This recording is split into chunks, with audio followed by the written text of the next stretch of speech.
Friends, कैसे हो आप सब। तो आज हम एक्सरसाइज 3.1 क्लास 10th का क्वेश्चन नंबर 6 करेंगे। इसको ध्यान से आप पहले समझें, मैं इसको पढ़ रहा हूं, आप ध्यान से समझें। अगर आपको स्टेटमेंट समझ में आएगी तो उसका सोल्यूशन भी समझ में आएगा। Given the linear equation 2x + 3y - 8 = 0। एक आपको ये लीनियर इक्वेशन दी गई है।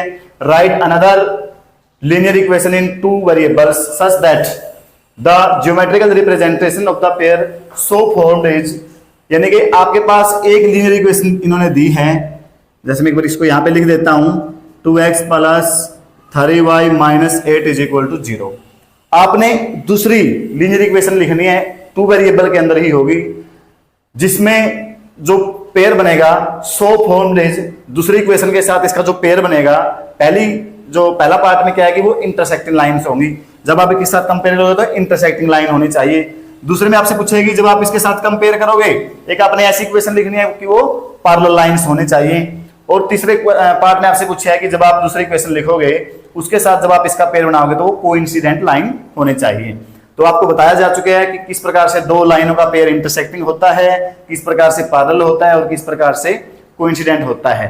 तो पहले हम फर्स्ट पार्ट करते हैं। इसमें कहा गया है आपने दूसरी ऐसी इक्वेशन लिखनी है जो इंटरसेक्टिंग लाइंस आएंगी। तो आपको बताया जा चुका है अगर a1 / a2 b1 / b2 के इक्वल ना हो तो हमारी किस प्रकार की लाइन होती है, इंटरसेक्टिंग लाइंस होती हैं और उनका एक यूनिक सॉल्यूशन होता है। तो आपने इंटरसेक्टिंग लाइंस का आप यहां पे जैसे 2x है, आपकी मर्जी है, आप किसी भी कोई लिमिट नहीं है, आप किसी भी प्रकार की इक्वेशन यहां पे लिख सकते हो। आपको ये नहीं कहा जाएगा कि आपने वही इक्वेशन लिखनी है जो मैं लिखूंगा, अपनी मर्जी से। आपको मेथड समझना है कि इक्वेशन का पेयर कैसा बनना चाहिए। जब आप इसके साथ दूसरी इक्वेशन का कंपेयर करोगे, ये हमारे a1 है, ये है हमारे b1, ये b1 है और ये c1 है। a1 b1 c1 आपके पास हैं। आपको क्या चाहिए, a2 b2 और c2 चाहिए आपको। यानी कि दूसरी इक्वेशन अगर आप मान लीजिए आपकी मर्जी से हम लिख देते हैं यहाँ पे 4x, क्या लिख दिया आप, मैंने 4x लिखा है, 2x लिख सकते हो, 3x लिख सकते हो, 4x 5x 6x आप कुछ भी लिख सकते हो। प्लस जैसे इसके साथ a1 / a2 क्या आएगा, 2/4 = 2/4 को आप काटोगे, 2 1 जा 2, 2 2 जा 4, 1/2 आया। तो आपने यहाँ पे जो लिखना है ध्यान रहे, ये आएगा b1, जो b2 आप लिखोगे यहाँ पर तो y हो गया, यहाँ पे 4 5 6 7 मान लीजिए आपने 7 लिख दिया तो ये आ गया 3/7। तो इस प्रकार की संख्या नीचे ना आए ताकि उसको काटने के बाद 1/2 बने। अगर 1/2 बन गया तो दोनों क्या हो जाएंगे, बराबर हो जाएंगे। तो आपने यहां ऐसी संख्या लिखनी है नीचे ताकि इसको आप काटो तो 2 नहीं आए, या अगर आपने कुछ और लिखा हुआ हो, यानी कि यहाँ पे जो भी बन रहा है कटने के बाद शॉर्टकट फॉर्म में आने के बाद वो यहाँ पे सेम नहीं आना चाहिए। क्यों, कंडीशन क्या है कि a1 / a2 b1 / b2 के बराबर नहीं होना चाहिए। उस कंडीशन में दोनों लाइनें क्या होगी, इंटरसेक्टिंग लाइंस होंगी। तो जैसे हमने 7y लिख दिया, आपकी मर्जी, आगे आप कुछ भी लिख सकते हो, -5 = 0। तो मैंने लिखी है 4x + 7y - 5 = 0। तो ये तो हो गई फर्स्ट पार्ट के लिए।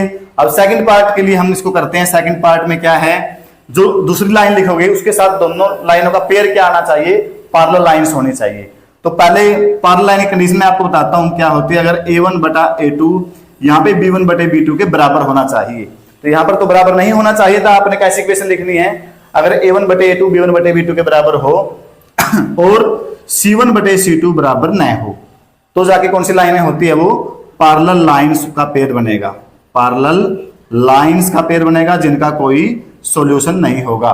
तो इस प्रकार की इक्वेशन तीसरा बराबर नहीं होना चाहिए। a1 / a2 b1 / b2 के बराबर हो लेकिन c1 / c2 बराबर न हो तो पैरेलल लाइन आएंगी जिनका कोई सॉल्यूशन नहीं होगा।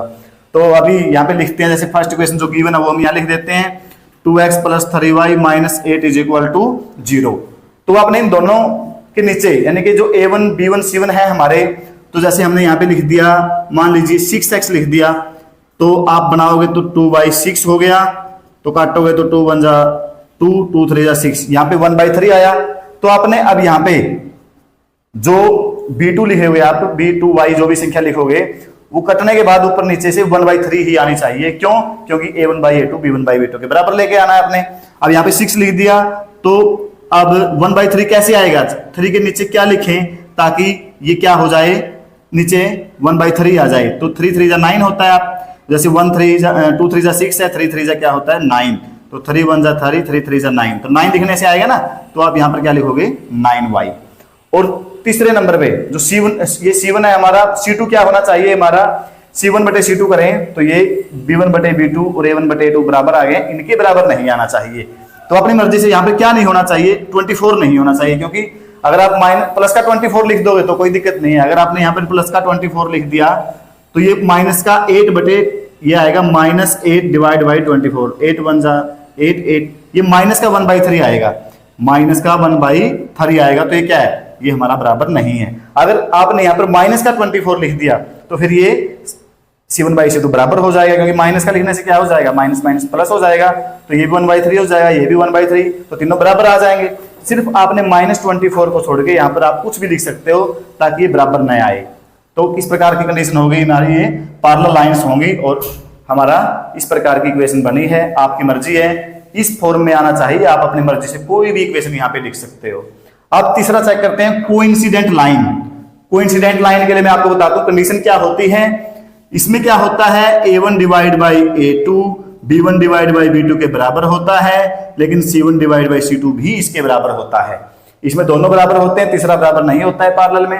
लेकिन अगर तीनों बराबर हो, दोनों इक्वेशनों का ratio A1 A2 B1 B2 C1 C2 का अगर बराबर हो तो वो होती है कोइंसिडेंट लाइन, कोइंसिडेंट लाइन। और जिनके मैनी सॉल्यूशन होते हैं, तो कोइंसिडेंट लाइन के लिए हम किस प्रकार से यहाँ पे इक्वेशन लिखेंगे, जो गिवन है पहले वो लिख दीजिए। थर्ड पार्ट के लिए हम यहाँ पे करेंगे, जो गिवन है वो है हमारी 2x + 3y - 8 = 0। अब आपकी मर्जी है, आप इसका रेशो 1/3 लेके आना चाहते हो या 1/2। अगर 1/2 लेके आना चाहते हो, इन सभी को 2 से मल्टीप्लाई कर दीजिए। बिल्कुल सिंपल सा तरीका बता रहा हूं मैं आपको। अगर आपने 1/3 रेशो लेके आना है, सभी को 3 से मल्टीप्लाई कर दीजिए। 4 रेशो लेके आना है तो 4 से मल्टीप्लाई कर दीजिए। यानी कि मान लीजिए आपने 4 रेशो लेके आना है, 1/4 2 4 जा 8, 8x 3 4 जा 12, 8 4 जा 32, तो ये आ जाएगी। अगर 2/8 3/12 -8/32 काटोगे तो 2 एकम 2 2 चौके 8, 3 एकम 3 3 चौके 12, 8 एकम 8 8 चौके 32, ऊपर नीचे माइनस माइनस है तो ये प्लस हो जाएगा। तो सभी का रेशो सेम आ गया ना, A1 divide by A2 B1 divide by B2 C1 divide by C2। अगर तीनों बराबर आ गए तो कौन सी लाइन होगी हमारी, कोइंसिडेंट लाइन। तो फर्स्ट के लिए हमारी इक्वेशन कौन सी थी, ये रहेगी। सेकंड के लिए हमारी इक्वेशन कौन सी थी, ये रहेगी। और थर्ड के लिए हमारी इक्वेशन ये। आप अपनी मर्जी से भी इस फॉर्म में लेके आने के लिए कोई भी इक्वेशन आप लिख सकते हो। हेलो स्टूडेंट्स, तो अब हम क्लास 10th की एक्सरसाइज 3.1 का क्वेश्चन नंबर, लास्ट क्वेश्चन है, क्वेश्चन नंबर 8, इसको देखते हैं।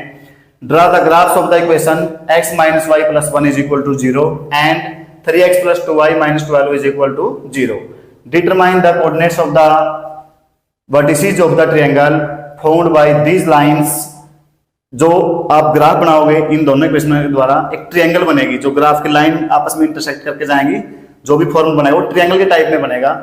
And the X axis and set the triangle region. तो आपने क्या करना है, जो ट्रायंगल बनेगी उसको आपने सेट करना है एक तो, और जो ट्रायंगल के जो ट्रायंगल के अंदर 3 वर्टिसेस होते हैं A B C, या कुछ भी आप उनके नाम कुछ भी दे सकते हो। एक ट्रायंगल के 3 वर्टिसेस होते हैं, तीनों को आपने बताना है, तीनों में कौन से पॉइंट आए हैं एक्स वाई के, मतलब ए के ऊपर क्या रहेगा, जैसे 2 3 है, 4 5 6 7, उन तीनों के आपने पॉइंट भी लिखने हैं। तो आपको क्वेश्चन समझाएंगे, आगे समझ में आ जाएगा। तो सबसे पहले हम इन दोनों इक्वेशनों की टेबल बनाते हैं। जैसे हमारे पास फर्स्ट इक्वेशन है x - y + 1 = 0। हम यहाँ पे क्या करते हैं, इस इक्वेशन की टेबल बनाते हैं। ऐसे पहले भी हमने बनाई है, आपको शायद समझ में भी आ रही है किस प्रकार बनाई जाती है। ग्राफ भी पहले मैं आपको समझा चुका हूँ। तो यहाँ पे हम क्या करते हैं, x = जैसे हमारा माइनस का y + 1 है, आप y को उधर ले जाओ, बराबर से प्लस का हो जाएगा और 1 इधर जाके हो जाएगा माइनस। आप इस इक्वेशन में x को एक तरफ रख लीजिए और y और 1 को आप दूसरी तरफ ले जाइए, ताकि आप ग्राफ बनाने में पॉइंट आप इसके जब रखोगे y की जगह पे, आसानी से x की वैल्यू आती रहेंगी। तो यहाँ पर मान लीजिए आप y की वैल्यू कुछ भी रखते हैं, मान लीजिए आपने 2 रखी, 2 - 1 तो क्या आ गया 1। अगर y की आपने वैल्यू क्या रखी है, यहाँ पे 2 रखी है, तो x की क्या आई 1। आप अब एक सोल्यूशन और इसका निकालो। y की आप कोई भी वैल्यू रखो, मान लीजिए आपने 4 वैल्यू रखी, 4 - 1 कितना आ गया 3। तो आपने y की 4 रखने से x की कितनी आ गई 3, यानी कि y की 4 रखी तो x की आई आपके पास है 3। इसी प्रकार से हमारी जो सेकंड इक्वेशन है, इसकी भी टेबल बनाते हैं।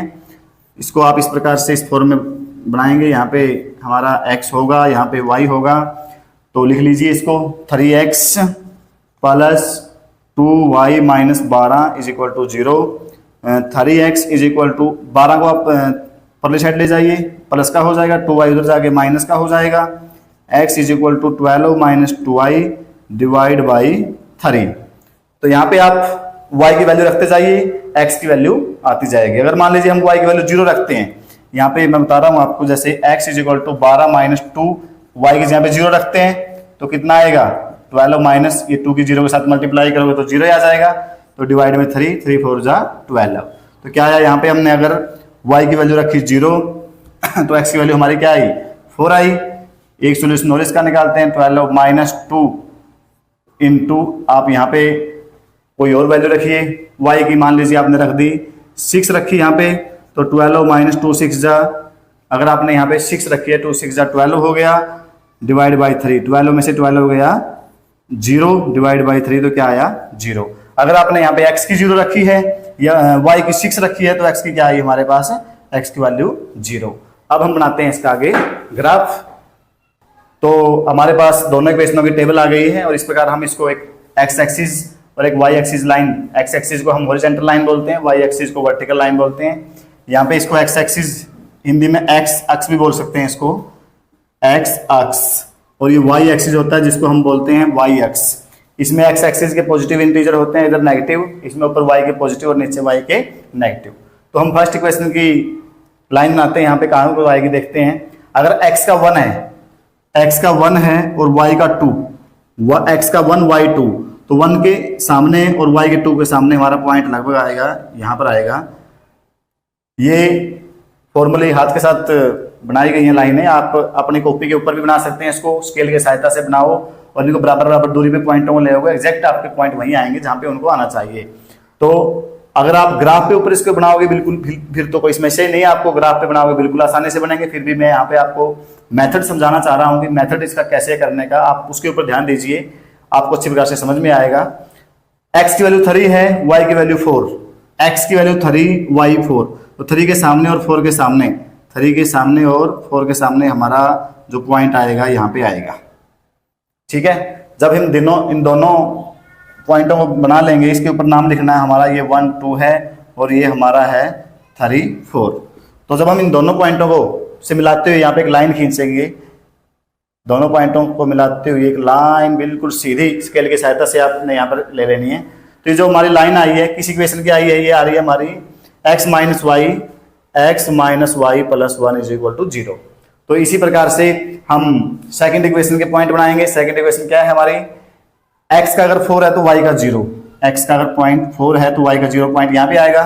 मैंने कल बताया था ना आपको, अगर x का कोई वैल्यू हो x की 1 2 3 4 5 कोई भी, अगर वहां पे y 0 हो तो जो वो पॉइंट है बिल्कुल x एक्सिस के ऊपर आएगा, क्योंकि x एक्सिस पर y का बिंदु 0 होता है, x एक्सिस पर ही y का 0 होता है तो वो x एक्सिस पर आएगा, और y एक्सिस पर x का 0 होता है। जब आगे हम नेक्स्ट देखेंगे, देखो पहले इसको आप यहाँ लिख दीजिए, ये था हमारा 4 0।